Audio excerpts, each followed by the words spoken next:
దేవునికి స్తోత్రం. మన ప్రభువును రక్షకుడైన యేసుక్రీస్తు వారి నామంలో అందరికీ ఉదయకాల శుభములు తెలియజేయచ్చు ఉన్నాను. ఈరోజు దేవుని వాగ్దానము నిర్గమాకాండము 3వ అధ్యాయము 1-2 వచనాలు.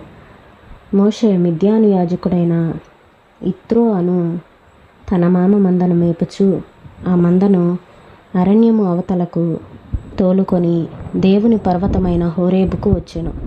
ఒక పొద నడిమిని అగ్నిజ్వాలలో యెహోవా దూత అతనికి ప్రత్యక్షమాయెను. ఇక్కడ మోషే గారు తన యొక్క మామ మందను మేపుచూ ఉన్నప్పుడు మోషే గారికి ఒక దర్శనం కలిగింది. ఏంటంటే ఆ పొద మండుతూ ఉంది, కానీ ఆ పొద కాలిపోలేదు. ఆ పొద మధ్యలో నుంచి అగ్నిజ్వాలలు రావటాన్ని మోషే గారు చూశారు. అయితే ఇక్కడ దేవుని ఈ మాటలు మనకి ఏం తెలియజేస్తూ ఉన్నాయంటే, ఎప్పట్లాగానే మన పనులు మనం చేస్తూ ఉన్నప్పుడు, మన బాధ్యతలు మనం నెరవేరుస్తూ ఉన్నప్పుడు, అలాంటి సమయాల్లోనే దేవుడు మనకి దర్శనమిస్తారు. దేవుడు మనతో మాట్లాడుతూ ఉంటారు. మనం దారిన పోతూ ఉన్నప్పుడు కూడా మనం దేవునితో మాట్లాడినట్లయితే, దేవునికి అవకాశాన్ని ఇచ్చినట్లయితే, దేవుడు మనకి చెప్పేది మనకే అర్థమవుతుంది. అంటే దేవుడు మనతో మాట్లాడాలని నిత్యం ప్రయత్నిస్తూ ఉంటారు, కానీ మనమే సరిగా వాటిని పట్టించుకోము. మామూలు రోడ్డు మీద కూడా దేవుని సన్నిధి కోసం మనం ఎదురు చూడగలిగే జ్ఞానాన్ని నాకు కావాలి ప్రభువా అని మనం దేవుణ్ణి అడగాలి. ఎందుకంటే ఉద్యోగంలో మనం చేసే పనుల్లో ఎక్కడున్నప్పటికీ, ఎలా ఉన్నప్పటికీ దేవుని సన్నిధి కనుక మనతో ఉన్నట్లయితే మనము మార్పు పొందుతాము. ఎప్పుడు ఎవరు ఎక్కడ ఎలా మార్పు పొందుతారో అది దేవునికి మాత్రమే తెలుసు. కానీ మనం వెళ్ళే ప్రతి పరిస్థితుల్లో దేవా నాతో నువ్వు ఉండు అని దేవునితో కనుక మనం సంభాషించగలిగినట్లయితే, మోషే గారికి ఏ రీతిగా అయితే దేవుడు దర్శించారో మనల్ని కూడా దేవుడు దర్శించగలరు. ఎప్పటిలాగానే కాయకష్టం చేసుకునే వేళ దర్శనం వచ్చింది. ఇలాంటి సమయాల్లోనే దర్శనం ఇవ్వటం దేవునికి ఇష్టం. తన దారిన పోతూ ఉన్న మనిషిని దేవుడు ఎన్నుకుంటాడు. అతని ఎదుట దేవుని అగ్ని సాక్షాత్కరిస్తుంది. అనుదిన జీవితపు కష్టాల్లోనే కృపా సామ్రాజ్యం ఎదురవుతుంది.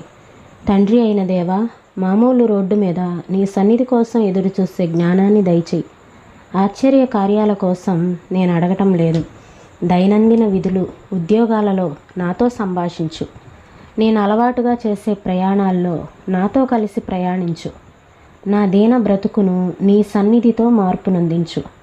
కొందరు క్రైస్తవులు అనుకుంటారు తామెప్పుడూ ప్రత్యేకమైన దర్శనాలను, అంతులేని ఆనందానుభూతులను పొందుతూ ఉండాలేమోనని.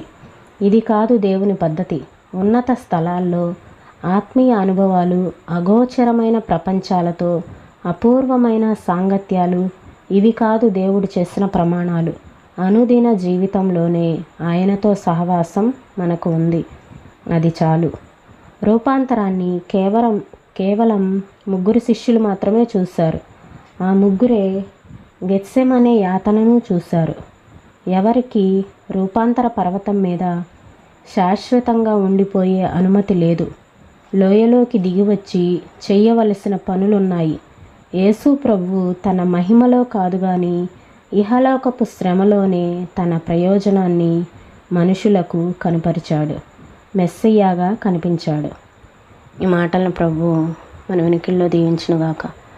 ప్రార్థన చేసుకుందామండి. స్తోత్రం స్తోత్రం స్తోత్రం నాయనా, పరిశుద్ధుడా, ప్రేమ కలిగిన దేవా, మీకు వందనాలు చెల్లిస్తున్నాం ప్రభువా. అయ్యా నా తండ్రి, మోషే గారు తన మామగారి యొక్క మందను మేపుచూ ఉన్నప్పుడు అయ్యా మీరు దర్శించారు ప్రభువా. అయ్యా అగ్ని జ్వాలలో, ఆ పొద నడిమిని అగ్ని జ్వాలలో దేవా మీ దర్శనం కలిగింది నాయనా మోషే గారికి. మేము అనుదినము మేము చేసుకునే పనుల్లో మీరు మాతో ఉండండి. మీ సన్నిధిని మాతో ఉంచండి. మీ సన్నిధి మాతో ఉంటే మేము రూపాంతర అనుభవంలోనికి రాగలము. మేము మార్పు పొందుతాం ప్రభువా. అయ్యా నా తండ్రి, మేము పనుల్లో ఉంటూ, మేము ప్రయాణాల్లో ఉంటూ, మేము అలసటగా ఉంటూ ప్రభువా, నిత్యము అనుదినము నీతో సంభాషించేవారిగా, మీతో సహవాసం చేసేవారిగా మమ్మల్ని ఉంచమని, మాకు ఇటు కృపను అనుగ్రహించమని అడుగుచున్నాను ప్రభువా. స్తోత్రములు నాయన. అయ్యా ఎక్కడో దూరంగా ఉండి ప్రజలకు దేవా మీ ఉన్నతమైనటువంటి దర్శనాలను మీరు ఇచ్చే దేవుడు కాదు ప్రభువా. అనుదిన జీవితంలోనే, మేము చేసే ప్రయాణాల్లోనే, మేము చేసే పనుల్లోనే, మేము చేసే ఉద్యోగాల్లోనే ప్రభువా మీరు మాతో ఉండి మమ్మల్ని నడిపిస్తూ ఉన్నారు. నీకు వందనాలు చెల్లిస్తూ ఉన్నాం. ప్రభా మీరు మాతో మాట్లాడాలని మీరు దగ్గరకు వచ్చిన నా తండ్రి పట్టించుకోలేని స్థితిలో మేము ఉన్నామేమో దయతో జ్ఞాపకం చేసుకోనండి ప్రభా. కనికరించండి దేవా. అయ్యా మీరు మాట్లాడే విధానాన్ని అయినా ప్రభు మీరు దర్శించే విధానాన్ని దేవా మేము గమనించుకోవడానికి మాలో ప్రతి ఒక్కరికి నీ కృపను అనుగ్రహించమని వేడుకొంచున్నాను ప్రభా. సహాయం చేయండి తండ్రి. నీ కృపను అనుగ్రహించండి దేవా. వందనాలు ప్రభా. అయ్యా మహిమలో కాదు కానీ ఇహలోకపు శ్రమలోనే దేవా మీరు మనుషులకు కనబడ్డారు మెస్సయ్యగా. అయ్యా మిమ్మల్ని మీరు కనపరుచుకున్నారు ప్రభా. అవును తండ్రి, మేము ఎటువంటి శ్రమల్లో ఉన్నా ఆ శ్రమలో మీరు మాతో ఉంటారు ప్రభా.